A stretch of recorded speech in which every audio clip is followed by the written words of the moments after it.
அது ஒரு ரிசர்ச் பண்றாங்க. யார் நீங்க எல்லாம் இவ்வளவு பேர் தாலி போடுறீங்கன்னா எல்லாம் லாரி டிரைவர் பண்றாங்க. புருஷன் போறவங்க 10 பேர் வர்றதே இல்லை திரும்பி ஊருக்கு. எப்பயுமே லாரி பாத்தீங்கன்னா ஊரோட எல்லையில நிறுத்துவாங்க. பின்னாடி போயிட்டு ஏதோ ஒரு பொருளை எடுத்து உள்ள கொண்டு வர்றாரு. என்னன்னா நீங்க என்னமோ எடுத்துட்டு வரீங்க அப்படின்னு. அதெல்லாம் நீ கண்டுக்காத, அவனுக்கு தேவையில்லாத வேலை, இதெல்லாம் யார்ட்டையும் சொல்லிட்டு இருக்காத. இந்தா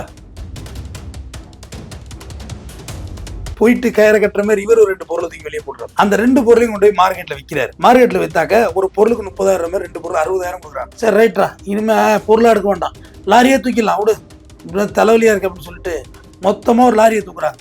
அந்த பொருள் 8 கோடி ரூபாய்க்கு இருக்கு. அன்னைக்கு காலகட்டத்தில் பெரும் பணம் 8 கோடி. தார்பாய் முருகன் எப்பவும் போல வழக்கமா இதை பிரிச்சுக்கிட்டு குதிச்சிருக்காப்ல உள்ள. புதுச்சா உள்ளுக்குள்ள 10 பேர் நல்லா செம்ம பாடி பில்டர் பெரிய பெரிய வீச்சோட நின்றுருக்காங்க. சற்று இதை எதிர்பார்க்கல தார்பாய் முருகன். இன்றைய தேதியில் தார்பாய் முருகன் மேல இந்த 11 கேஸ் போக ஒரு 50 மர்டர் கேஸ் மொத்தமா அவர் மேல கணிக்கப்பட்டுச்சு. சமூகத்தில் நடக்கிற பல்வேறு குற்ற சம்பந்தான விஷயங்களை பேசுவதற்காக மெட்ராஸ் ஹைகோர்ட்டோட அட்வொகேட் வந்திருக்காரு, மிஸ்டர் தமிழேந்தன் அவர்கள். வணக்கம் சார். வணக்கங்க. எப்படி இருக்கீங்க? நல்லா இருக்கு சார். இந்த தார்பாய் முருகன் அப்படிங்கிறவரோட அந்த வரலாறை பார்க்கும்போது ஒரு கொலைகாரனுக்குள்ள இவ்வளவு ஒரு புத்திசாலித்தனமான ஐடியாக்கள்லாம் இருந்திருக்கு அப்படின்னு தோணுது சார்.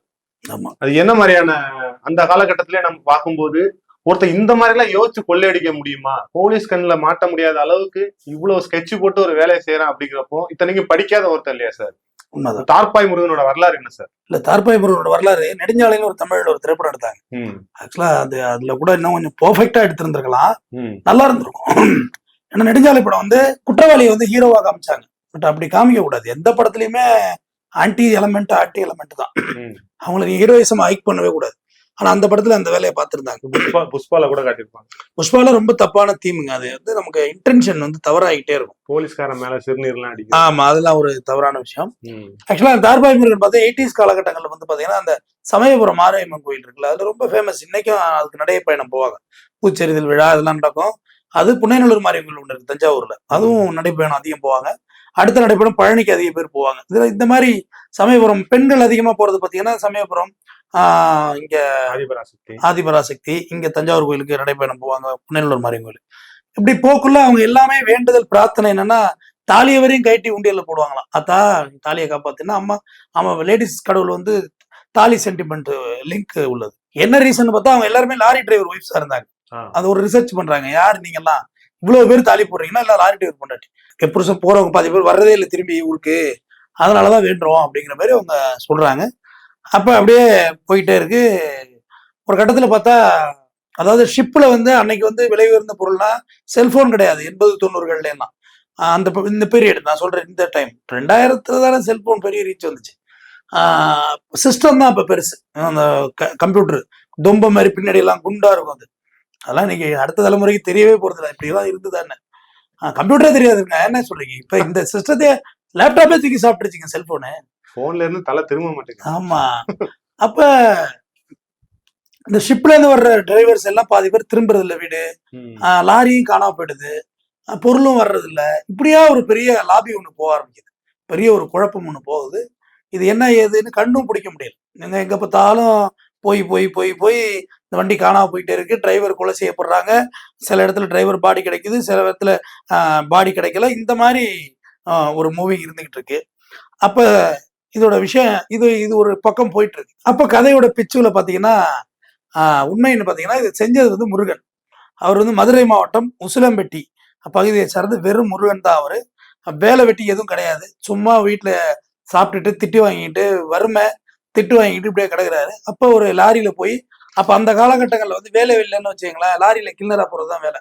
ஏன்னா குறைந்தபட்சம் லாரி டிரைவர் 3 வேலை சாப்பாடு வாங்கி கொடுத்தோம். நீங்க இன்னைக்கு இருக்க உலகத்தெல்லாம் நீங்க கம்பேர் பண்ணாதீங்க. 80s காலகட்டங்கள்ல வறுமை இருந்துச்சு, 70s இன்னும் வறுமை இருந்துச்சு. அதெல்லாம் நீங்க அந்த சிஆர்னு ஒரு நெல் வந்த பிறகுதான் வறுமை போச்சுன்னு எங்க வீட்டுல சொல்லுவாங்க எங்க அம்மா அடிக்கடி. அதுக்கு முன்னெல்லாம் வறுமை இருந்துச்சுன்னு. அப்ப சரி ஓகே, ஒரு லாரியில கிளீனர் போயிட்டா 3 வேலை சாப்பாடு உத்தரவாதம், ரூமு தேவையில்லை, வண்டியிலே நீங்க தூங்கிக்க போறீங்க, எங்க நிறுத்துற இடத்துல குளிச்சுக்க போறீங்க, பல் விளக்க போறீங்க, டாய்லெட் போய் போறீங்க, ஒரு பிரச்சனையும் இல்லை, இஷ்யூஸ் இல்லை. சரி லாரியில போய் கிளீனரா செய்யறாரு. பார்த்தா அன்னைக்கு ரேஞ்சில 20 ரூபா சம்பளங்கிறது பெரிய விஷயமா இருந்திருக்கு இவருக்கு. அப்ப டிரைவருக்கு அன்னைக்கு 200 ரூபா 300 ரூபா தான் சம்பளம் இருந்திருக்கு பர் டே. டியூட்டியை பொறுத்தது. இப்படியே போயிட்டு இருந்தது. இவர் நினைச்சு பாக்குறாரு, 20 ரூபா காசு வச்சு நம்ம என்னதான் பண்ண போறோம், வீட்டுக்கெல்லாம் எப்படி காசு எடுப்புறது அப்படின்னு. ஒரு நாள் சேலத்துக்கிட்ட, சேலம் டு ஓமலூர் பைபாஸ்ல எப்பயுமே லாரி பாத்தீங்கன்னா ஊரோட எல்லையில நிறுத்துவாங்க. அது ரெஸ்ட் எடுக்கிறது. ஏன்னா அங்க நிறைய வண்டி இருக்கும். அதை தாண்டி அவர் நிறுத்திட்டு பின்னாடி போயிட்டு ஏதோ ஒரு பொருளை எடுத்து உள்ள கொண்டு வர்றாரு, கேபினுக்குள்ள கொண்டு வர்றாரு. ஏன்னா இது எல்லாமே துறைமுகத்துல இருந்து வெளில வர வண்டி, தூத்துக்குடி போர்ட்டு, மெட்ராஸ் போர்ட்டு, இங்க இருந்து வெளில வர்ற வண்டிகள். என்னென்ன நீங்க என்னமோ எடுத்துட்டு வரீங்க அப்படின்னு, அதெல்லாம் நீ கண்டுக்காத, அவனுக்கு தேவையில்லாத வேலை, இதெல்லாம் யார்ட்டையும் சொல்லிட்டு இருக்காத, இந்தா ஒரு 200 வச்சுக்கன்னு கொடுத்தோன்னே, ஆஹா இது என்னண்ணா இது தப்பு இல்லையா நான் திருடுறது அப்படின்னு. டேய் இவ்வளவு பொருள் போகுது, இதுல ஒரு பொருள் தூக்குனா நமக்கு என்ன ஆயிட போகுது, வெளியே தெரிய போகுது, அதெல்லாம் ஒண்ணு இல்லடா விட்றா பாத்துக்கலாம் அப்படின்றாரு. அதை பார்த்தோன்னா அது அடுத்த அப்புறம் குருநாதர்கிட்ட சிசியம் ரெடி. ஆனா அப்ப வந்து கிளியர்களுக்கு என்ன வேலைன்னு சொல்லி கேட்டேன். இந்த வீல்ல வந்து கல்லு மாட்டிருக்கும், டயர்ல வந்து சின்ன சின்ன கல்லு, அது ஊக்கு மாதிரி இருக்கும், அதை வச்சு எடுக்கணும் அந்த கல்லெல்லாம். அப்ப அது ஒரு வேலை. பேட்டரியில தண்ணி பாக்குறது, பேட்டரியில எழுதியிருப்பாங்க தினமும் எண்ணெய் கவனி அப்படின்னு எழுதியிருப்பாங்க, நண்பா தினமும் எண்ணெய் கவனி எழுதியிருப்பாங்க. அந்த லாரிகள்ல பழைய நினைவுகள் இன்னைக்கெல்லாம் அதுக்கு அவசியமே இல்லை, அது எல்லாமே மேனுவலா சிஸ்டமே கண்டுபிடிச்சிரும். அந்த மாதிரியான வேலைகள், டிரைவருக்கு சாப்பாடு வாங்க போறது, டிரைவருக்கு வந்தா திட்டு வாங்குறது, இந்த மாதிரி வேலைகள், டிரைவருக்கு தூங்காம கம்பெனி கொடுக்கணும், இதான் அன்றைய காலகட்டத்துக்கு கில்லருக்கு வேலை. கயிறு கட்டுறது, இந்த மாதிரி டியூட்டி தான் அன்னைக்கு இவருக்கு கிடைச்சது. இப்ப இவர் என்ன செய்யறாரு, ஆனா கயிறு லூஸ் ஆகுற மாதிரி இருக்கு நிறுத்துங்க அப்படின்னு இருக்காப்ல. போயிட்டு கயிறை கட்டுற மாதிரி இவர் ஒரு 2 பொருளை தூக்கி வெளியே போட்டுறாப்ல. வெளியே போட்டோன்னே இவர் டிரைவருக்கு தெரியல, அந்த 2 பொருளையும் கொண்டு போய் மார்க்கெட்ல விற்கிறாரு. மார்க்கெட்ல வித்தாக்க ஒரு பொருளுக்கு 30,000 மாதிரி 2 பொருள் 60,000 கொடுக்குறாங்க. 60,000 80 90 எல்லாம் பெரும்படம் தான், சும்மா எல்லாம் வருது. என்னன்னு பார்த்தா அது சிஸ்டம், அது கம்ப்யூட்டர். 60,000 காசு வந்துருது. 60,000 வந்தோடனே என்னடா அது, நம்ம வண்டியும் போய்கிட்டு வாட்சாவும் பார்க்க வேண்டியது இருக்கு, எங்க ஹார்பர்ல இருந்து வர வண்டி வாட்சாவும் பார்க்கணும், வண்டியிலையும் போகணும், திருடையும் செய்யணும், விற்கையும் செய்யணும், மார்க்கெட்டிங் பண்றது ரொம்ப கஷ்டமா போயிட்டு. அப்ப கூட ஒருத்தனை சேர்த்து போன முடிவு எடுக்கிறாப்புல. கூட ஒருத்தனை சேர்த்துட்டு மறுபடியும் ரோடு வந்து இவர் லாரியில போய் இப்ப இருக்க ஹைவே கணக்கு பண்ணாதீங்க, சிங்கிள் ரோடு. அப்ப குழி இப்படி இப்படி இறங்கி இறங்கி ஊஞ்சல் ஆடிட்டே போவோம்.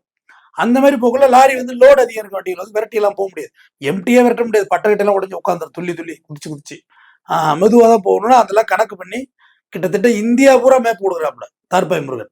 எங்கெங்கெல்லாம் ஸ்லோவா போகிற கணக்கு தெரிஞ்சு போச்சு, இந்தியா பூரா மேப் தெரியும். பட் ஆளு சோர்ஸ் பத்தல. அப்ப அந்த கூட்டாளிட்டு சொல்லி எங்க எல்லாம் ஸ்லோவா போகுதோ அங்க எல்லாம் பொருளை தூக்குறது. அப்போ வந்து ராஜராஜ சோழன் மரத்தை நெட்டார் அப்படின்னு சொல்லுவாங்க, அசோகர் மரத்தை நெட்டார்னு சொல்லுவாங்க. மரம் எதுக்கு பயன்படுத்தா, மரத்துல ஏறி உட்காந்துட்டு குதிச்சிருது, குதிச்சு உள்ள இருந்து பொருள் எடுத்துட்டு வெளியாயிடுறது, மறுபடியும் ஒரு மரத்துக்கெல்லாம் எப்படி ஏறுறது. இதுதான் தார்பாய் முருகன் ட்ரைனிங். அப்ப கூட ஒருத்தவனோட பணம் வந்துருது, ஊர்ல போய் பணத்தை அப்படியே விசிறி காட்டுறாரு, பணத்தை காமிச்சு நான் நல்லா ஹார்பர்ல வேலைக்கு சேர்ந்து நல்லா இருக்கேன் அப்படின்னா பொண்ணு கொடுத்துட்றாங்க, கல்யாணமும் ஆயிடுது வாழ்க்கையில. அதுக்கு அடுத்தது ஒரு டீமா இருந்தா நல்லா இருக்கணும், பெட்டரா இருக்கும் ஃபீல் பண்றாப்புல. ஊருக்குள்ளேயே 10-15 பசங்களை பிரெயின் வாஷ் பண்ணி பணம் சம்பாதிக்கலாம் வாங்கடான்னு சொல்லி இவரு தன்னோட லைனுக்கு பிக்கப் பண்றாப்புல. அப்ப வந்து இவங்க திருடுறாங்க இல்லையா, பாக்ஸா தூக்கி போடுறது. ஒரு பாக்ஸ்ல பார்த்தா கம்ப்யூட்டர் இருக்கு, ஒரு பாக்ஸ்ல பார்த்தா அம்மாஞ்சலிக்கு தேராத பேஸ்ட் பிரஷ் இப்படி இருக்குது. அது விலை போல ஒண்ணு விலை போகுது. ஏன்னா இப்பெல்லாம் ரிஸ்க் எடுத்து திருடுறோம், விலை போக மாட்டுதே. ஒண்ணுக்கு ஒண்ணு சம்பளம் கொடுக்கணும்ல 15 பேருக்கு. சரி ஹார்பர்ல ஒரு ஆளை செட் பண்ணலாம்னு சொல்லி ஹார்பர்ல ஒரு ஆளை செட் பண்றாரு. எந்த நேரங்கள்ல காஸ்ட்லியான பொருள் எந்த கண்டெய்னர்ல ஏத்தி வருது. அன்னைக்கு வந்து கண்டெய்னர் கிடையாது, லாரியில தார்பா போட்டு கட்டுறதுதான். ஏன்னா இப்போ உள்ளவங்க கண்டெய்னர் கணக்கு பண்ணுவாங்க. இப்ப கண்டெய்னருக்கு பெரிய வண்டி வந்துருச்சு, அன்னைக்கு அவ்வளவு பெரிய வண்டி எல்லாம் கிடையாது, பாடி வண்டி இருக்கும். அதுக்கு மேல டாரஸே பிற்பாடு தான் வந்துச்சு. ஆமா ஓகே. அப்போ பார்த்தோன்னே 1ஆம் தேதியில இருந்து 10ஆம் தேதி வர லாரி மட்டும் நல்லா எஃபெக்டிவா வருது, பெரிய பொருள் வருதுன்னு சொல்றாங்க. என்ன ரீசன்னா எல்லாருக்கும் சம்பள தேதி, அது ஒரு நாட்டுக்கு ஒரு சினாரியோ இருக்கு. நம்ம நாட்டுல 1 to 10 சம்பள தேதி, இஎம்ஐ தேதி ஆயிட்டு, இப்ப எல்லாம் கடகார தேதி ஆயிட்டு. சம்பள தேதி பிளான் பண்ணோன்னா 1ஆம் தேதி to 10ஆம் தேதி ரொம்ப பிளானா அடிக்கிறாங்க. மொத்தமா பங்குல வந்து பிரச்சனை வந்துருது. நீ என்ன முருகா நீ மட்டும் இவ்வளவு எடுத்துக்கிற, எனக்கு வெறும் அப்படிதான் கொடுக்குற, நானும் தான் உயிரை பண்ண வச்சு குதிக்கிறேன், கொஞ்சம் மிஸ் ஆனா கீழே வந்து செத்துருவேன் அப்படின்னு முருகனுக்கு உடனே பார்ட்னர்ஸையும் பகச்சிக்க முடியல. சரி ரைட்ரா, இனிமே பொருளா எடுக்க வேண்டாம், லாரியே தூக்கிடலாம் விடு, இப்படி தலைவலியா இருக்கு அப்படின்னு சொல்லிட்டு மொத்தமா ஒரு லாரியை தூக்குறாங்க. தூக்கி கொண்டு போய் அந்த டிரைவர் எல்லாம் கொண்டுபிட்டு அந்த லாரியெல்லாம் எடைக்கு போட்டுறது, உடச்சி அள்ளி எடைக்கு போடுறது, ஒன்றரை பரட்டி விடுறது, எங்கேயாவது பெரிய பத்தில பரட்டி விட்டு குதிச்சிடுறது. இவருக்கும் அந்த லாரியிலேயே ஃபீல்ட்ல இருந்துட்டு ஓட்டுறது இதெல்லாம் தெரிஞ்சு போச்சு. அந்த பொருள் 8 கோடி ரூபாய்க்கு இருக்கு அன்னைக்கு காலகட்டத்தில், பெரும் பணம் 8 கோடி. ஆனா 8 கோடியை இழந்தவங்க சும்மா இருப்பாங்களா, நேரம் போலீஸ் ஸ்டேஷன்ல போய் கொடுக்குறாங்க கம்ப்ளைண்ட். போலீஸ் என்ன சொல்றாங்கன்னா, தம்பி இதுக்குள்ள திருடு போச்சுன்னா ஏன் லிமிட் வரும், அதுக்குள்ள திருடு போனா அவர் லிமிட் வரும். நீ ஹார்பர்ல இருந்து டுவர்ட்ஸ் இந்தியா வரைக்கும் நீ பாதுகாப்பு கொடுத்துன்னா அதுக்கு எங்க கையில இல்ல, அது உண்மையும் கூட. இவ்வளவுதான் எங்க லிமிட், இங்கதான் திருடு போச்சுன்னு சொல்லி நான் விசாரிக்க முடியும்னு. அது இவங்களால ப்ரெடிக்ட் பண்ண முடியாது, இல்லை எங்கன்னா போச்சுன்னே தெரியல. அப்புறம் ஓகேன்ட்டு, ஏன்னா லாரி கிடைச்சது ஒரு இடம், டிரைவர் பாடி கிடைச்சது ஒரு இடம்,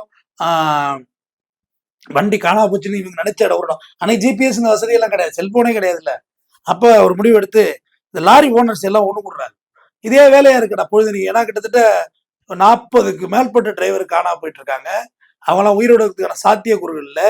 இன்னைக்கு இருக்க மாதிரி சிசிடிவி அன்னைக்கு இல்லை. இவங்கெல்லாம் ஒண்ணு கூடி ஒரு 100 பேர் கூலிப்படை இறக்குறாங்க. ஏன்னா பணம் பெரும்பணம் போயிட்டு எல்லாருக்கும் லாஸ் இருக்கு. இதே வேலையாவும் இருக்கானோன்னு சொல்லிட்டு ஒரு 100 பேரை கூலிப்படை ரெடி பண்றாங்க. ரெடி பண்ணி ஒரு லாரிக்கு 10 பேர் ஏத்துறாங்க. இந்த காஸ்ட்லியான பொருள் போகுது இல்ல, அந்த ஒரு லாரிக்குள்ளேயும் காஸ்ட்லியான இறக்கி கண்டெய்னருக்குள்ளேயே அந்த தார்பாய்க்குள்ளேயே ஆளுங்க நிக்கிற அளவுக்கான செட்டிங்கை போட்டு அந்த பொருள்லாம் ஃபைபர் பண்ணி பிரிச்சு மேல டாப் இருக்குல்ல, லாரி டாப், அதுல எல்லாம் படுக்க வச்சு எல்லாம் கம்ப்ளீட் பேக் பண்ணிடுறாங்க அந்த வண்டியை. இது நடந்துட்டு இருக்குள்ள தார்பாய் முருகன் எப்பவும் போல வழக்கமா இதை பிரிச்சுக்கிட்டு குதிச்சிருக்காப்ல உள்ள. ஆக்சுவலா தார்பாய் முருகன் ஒரு கட்டத்துக்கு மேல குதிக்கிறது நிப்பாட்டு இருந்திருக்கா அப்படி. ஏன்னா அடுத்த ஆள ட்ரைனிங் கொடுத்திருக்காரு. இந்த டீம் பசங்க புதுசா எடுத்தாங்க இல்ல, அவங்களுக்கு தெரியல இப்படிதான்டா குதிக்கணும்னு குதிச்சிருக்காரு. இந்த பசங்களும் குதிச்சிட்டு இருக்காங்க. குதிச்சா உள்ளுக்குள்ள 10 பேர் நல்லா செம்ம பாடி பில்டரு, பெரிய பெரிய வீச்சோட நின்றுருக்காங்க. சற்று இதை எதிர்பார்க்கல தார்பாய் முருகன். போட்டு பொழந்துட்டாங்க. அந்த 2 பேரும் குச்சிட்டாங்க. வேற ஒரு கிளை இவரால முண்ட முடியாது, உள்ளுக்குள்ள மாட்டிக்கிட்டாரு. போட்டு வெட்டி அள்ளி எறிஞ்சிட்டு செத்துட்டான்னு சொல்லி வண்டியிலேயே தூக்கி போட்டுறாங்க. அப்ப அன்னைக்கு போன போலீஸு, வழிபோக்கா போன போலீஸு, யாரா இவன் ஒருத்தர் வெட்டுப்பட்டு கிடக்குறானே அப்படின்னு சொல்லிட்டு மருத்துவமனையில கொண்டு சேர்க்கிறாங்க. ஆனா அன்னைக்கு அந்த மருத்துவம் பத்தல. தார்பாய் முருகனுக்கு ரொம்ப க்ளோஸா இருந்த ஒரு ஆளு பேரு, வலது கை பேரு மூக்கன். மொத்தம் முகத்துல மட்டும் 17 விட்டு, காலு கை நரம்பு எல்லாம் சதெல்லாம் எடுத்துட்டாங்க. அப்புறம் போலீஸ் தூக்கி கொண்டு ஹாஸ்பிட்டல்ல போட்டு செட் ஆகல. அப்புறம் மேல் மருத்துவமனைக்கு இவரை அழைச்சிட்டு போறாங்க. லட்சக்கணக்கில் அன்றைய காலகட்டத்தில் செலவு பண்றாங்க. செலவு பண்ணி இவரை காப்பாத்துறாங்க. ஆனா காப்பாத்தியாச்சு. ஆனா கை காலெல்லாம் வரல. சும்மா இழுப்புல இருக்கு கை காலன்னு. இது ஒரு லெவலுக்கு மேல தார்பாய் முருகன் என்ன செய்யறாப்புல, இனிமேல்லாம் திருடக்கூடாதுடா, போதுண்டா, திருடி சம்பாதிச்சது சொத்து சேர்த்தாச்சு போதுன்னு சொல்லி மூக்கனை கூப்பிட்டு, என்னை வெட்டின அந்த 11 பேருக்கும் எனக்கு சம்பந்தம் கிடையாது, என் லாரிக்காரனுக்கு எனக்கு தான் சம்பந்தம். அதனால இந்த 11 பேரை பிடிச்சி நம்ம வெட்டியே ஆகணும், அவனுக்கு ஒரு பாடம் கற்பிச்சே ஆகணும்னு முடிவெடுத்துட்டு இவனை 11 பேர் டீட்டெயில் எடுறான்னு சொல்றாப்புல. 11 பேர் மதுரையை சுற்றி விட்டார பகுதிகளில் உள்ளவங்க எல்லாம் எடுக்கிறாங்க. இவங்க தான் இதை செஞ்சதுன்னு கடைசியா பிளான் பண்ணி 11 பேரையும் சிங்கிள் ஸ்ட்ரோக்ல போடணும். ஏன்னா கலக்க போட்டோம்னா திருப்பி நம்மள போட்டுருவானுங்க, பேரும் போய் எனக்கு வேணும்னு சொல்லிட்டு 11 பேரையும் ஒரே அட்டம்ல அடிக்கிறாங்க. ஆனா அவங்க கூலிப்படையா இருந்தது விட்டு போலீஸால கண்டுபிடிக்க முடியல. ஏன்னா அவங்க நிறைய எதிர்ப்புகள் இருந்துச்சு, யாரு என்னெல்லாம் தெரியல அப்படின்னு சொல்லி அப்படியே போலீஸ் கண்டுக்க முடியல. போலீஸும் மெனக்கெடுது, ஒன்றும் பண்ண முடியல.